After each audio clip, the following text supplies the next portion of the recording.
Hello everyone, जय भीम, नमो बुद्धाय। स्वागत है आप सभी का ट्रूथ लिटरेचर में।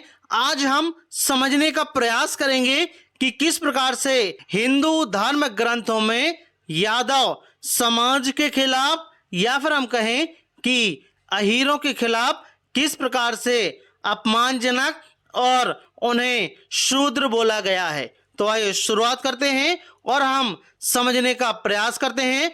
इस वीडियो को आप अंत तक जरूर देखें, वीडियो को आप छोड़कर बिल्कुल भी न जाएं, क्योंकि बहुत ही ज्यादा महत्वपूर्ण जानकारी मैं आपको देने जा रहा हूं।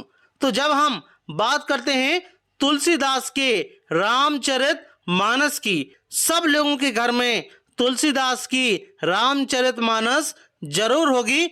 उसमें यादव समाज के खिलाफ क्या लिखा गया है, तो आइए देखते हैं और हम समझने का प्रयास करते हैं। इसका रेफरेंस आप लोग नोट कर लीजिए, उत्तरकांड छंद 129। तो इसमें जब हम छंद में देखते हैं तो उसमें एक लाइन लिखी है, अभीर जमन किरात खस स्वपच्छ आदि अति अधर रूप जे। इसका अर्थ इसमें क्या दिया गया है? अभीर अर्थात अहीर, यवन किरात, खस स्वपच्छ अर्थात चंडाल, आदि जो अनत्यज पाप रूप ही हैं। तो यहाँ पर अहीरों को पाप रूप, यादवों को पाप रूप कहा गया है और चंडाल यवन किरात की श्रेणी में रखा गया है। इसी प्रकार हम एक और रेफरेंस लेते हैं। हमारे पास रेफरेंस की कोई भी कमी नहीं है। जो लोग भी बोलेंगे कि अभीर का सही अर्थ क्या है, तो यहाँ पर आप लोग संस्कृत हिंदी शब्दकोश देख सकते हैं। यहाँ पर अभीर का अर्थ लिखा हुआ है, ग्वाले वाले की पत्नी, अभीर जाति की स्त्री और ग्वालों का आवास स्थान। इसी प्रकार से जब हम रामायण, जो कि वाल्मीकि रामायण में देखते हैं, तो वाल्मीकि रामायण के युद्ध कांड के 22वें सर्ग और श्लोक अगर आप 34 से लेकर 29 तक देखेंगे तो वहां पर क्या देखने को मिलता है।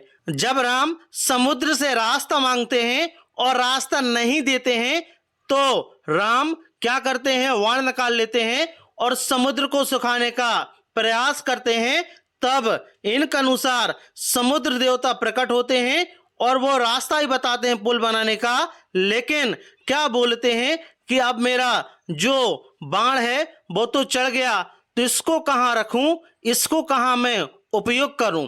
तो इसके 22वें सर्ग में 33 और 34वें नंबर पर श्लोक में क्या लिखते हैं, समुद्र क्या बोलता है कि वहां अभीर आदि जातियों के बहुत से मनुष्य निवास करते हैं, जिनके रूप और कर्म बड़े ही भयानक हैं।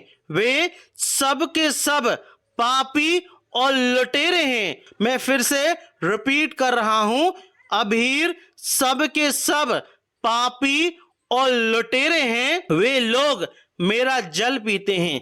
इसी प्रकार से 34वें में क्या लिखते हैं कि उन पापाचारियों का स्पर्श मुझे प्राप्त होता रहता है, इस पाप को मैं सह नहीं सकता। श्री राम, आप अपने बाण, उत्तम बाण को वहीं सफल कीजिए। तो यहाँ पर भी अपमान किया गया है, उनको पापी लुटेरे कहा गया है और उनको मार देने की बात की गई है। इसी प्रकार यदि आपको संतुष्टि नहीं होती है तो आप व्यास स्मृति देख सकते हैं। इसके अध्याय नंबर 1 श्लोक 10, 11, 12 में आप लोग देख सकते हैं क्या लिखते हैं। बड़ई, नाई, अहीर, अशाप, कुम्हार, तेली, मुशहार, कायस्थ, माली और कुटुंबी, ये सब के सब अपने कर्मों से भिन्न भिन्न प्रकार के क्या हैं, शूद्र हैं।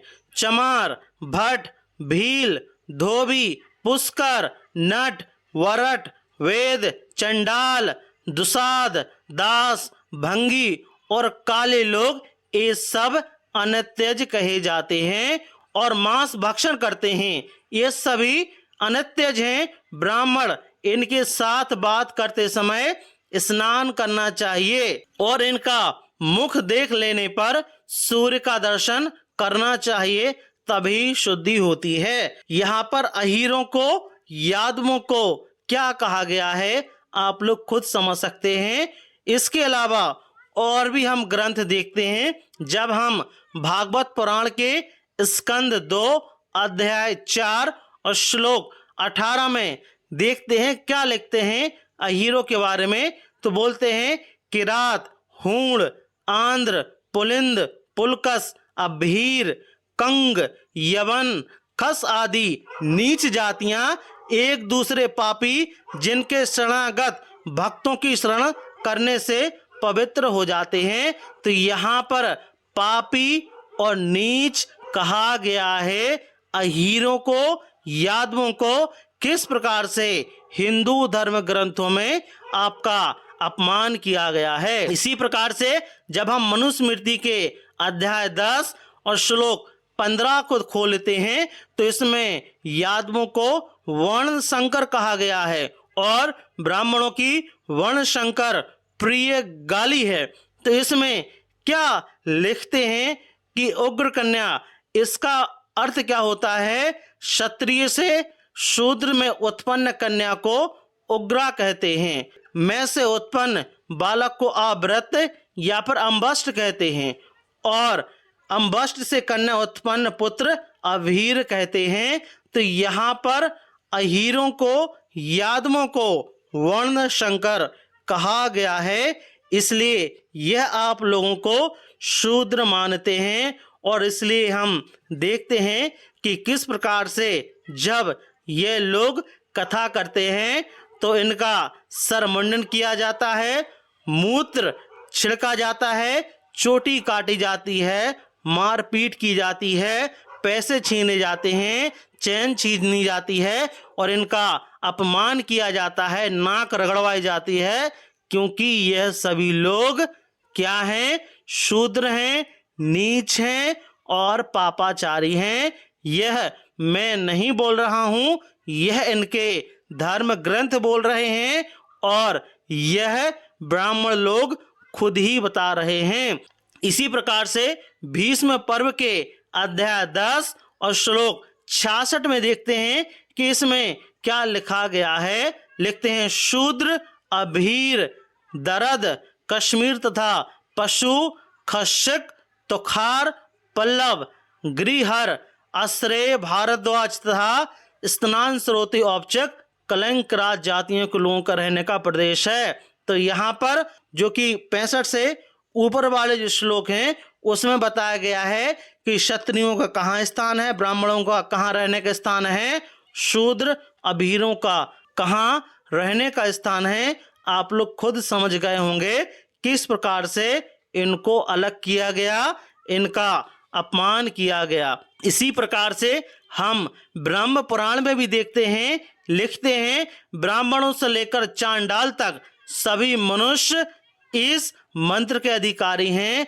स्त्रियां, शूद्र आदि जड, मूक, अंध, पंगु, हूण, किरात, पुलिंद, पुलकस, अभीर, फर्श अभीर आया है, यवन, कंक एवं खुश आदि पाप योनि के दंभी, अंकारी, पापी, चुगलखोर, गोघाती, ब्रह्म हत्यारे, महापातकी, उपपातकी, ज्ञान वैराग्यहीन, श्रवण आदि साधनों से रहित तथा अन्य जितने भी निष्कृष्ट श्रेणी के लोग हैं, तो इनको क्या कहा गया है? इनको निष्कृष्ट श्रेणी का कहा गया है।